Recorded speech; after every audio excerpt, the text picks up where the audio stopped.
Hi, I'm Dave Edwards. I worked for a university that required that all employees have an annual performance evaluation.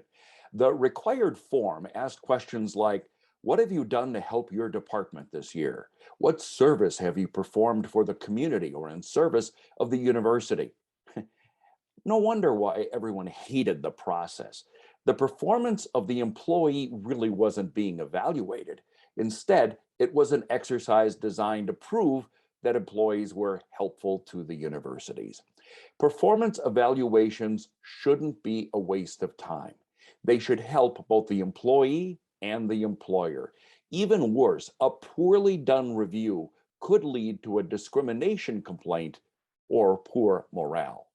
A study by the Society for Hiring Resource Management indicated that 53% of human resource professionals graded their own company's evaluation process with a grade of a B or maybe a C plus. When I found out that my institution required evaluations, I decided that I had to make it more meaningful. So I changed the process. Oh, I still had employees answer those basic questions, but I also required that employees and supervisors develop goals. Every 6 months, there was a written and an in-person evaluation of those goals. I wanted to make sure that each employee knew how they measured up against defined objectives. The process began with employees completing a self-evaluation. Supervisors would do their own written evaluation that would be followed by a meeting in which both sides could compare the two documents. Once a year, we use the findings to distribute merit salary increases. Look, it's not a perfect system, but I learned some valuable lessons along the way.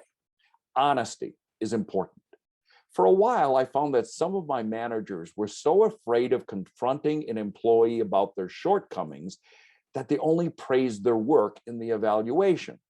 At one point, a frustrated manager came to me wondering if we could dismiss an employee because they were no longer doing all of their work. I asked how long this had been going on, and I was told, oh, a couple of years. I went back and I looked at the employee's previous evaluations, and they were all glowing. There was no mention of any concern over poor performance. And that's why I always tell managers to be ready to praise, but never back off from tough conversations about performance. The basis for all evaluations should be well articulated and include measurable goals. Set reasonable expectations. Use your experience to coach your employees as needed. Those face-to-face meetings can be stressful. As the author of How to Be Good at Performance Evaluations wrote, what a performance appraisal requires is for one person to stand in judgment of another. Deep down, it's uncomfortable. During these meetings, the manager should be listening as well as talking. Harold Messmer Jr., chairman and CEO of Robert Half, said, keep in mind you're having a two-way discussion. This is not a criticism session. So avoid detailing every mistake an employee has made and don't dominate the conversation. Instead, make it a chance to discuss a team member's strengths and weaknesses in the context of his or her achievements over the review period. An essential focus of the meeting should be on how the employee can improve and continue before the next review. Keep personal comments out of the review. Avoid saying something like, you need to be more persuasive. Instead, say, you need to come to meetings with well-researched recommendation. Managers should never wait for evaluation time to critique performance and develop improvement plans. In reality, an employee should never be surprised by what they hear during the evaluation process.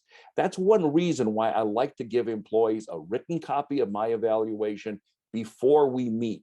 You see, I want them to digest my thoughts in the privacy of their office. New employees should be told early on about the process you use. Within about, I'd say 6 months of the person's start date, a meeting should be held to establish measurable goals for their performance. Even though I've used performance metrics to help distribute merit salary increases, I prefer not to discuss compensation during the performance meetings. There's a time for that later. Finally, it's wise to remember these thoughts. Employees engage with employers when they're treated as humans worthy of respect. Hey, if you enjoy these kinds of videos, do me a favor, hit the subscribe button below and hit the like button. That would mean a lot to me and encourage me to produce more videos like this. And oh, by the way, I do prepare a weekly free newsletter that deals with productivity, leadership, and management issues. And I'd love to send it to you absolutely free. Just go to my website, daveedwardsmedia.com, click on the contact button and sign up, and I'll get you on board for that weekly free newsletter. I'm Dave Edwards. Hey, thanks for joining me today.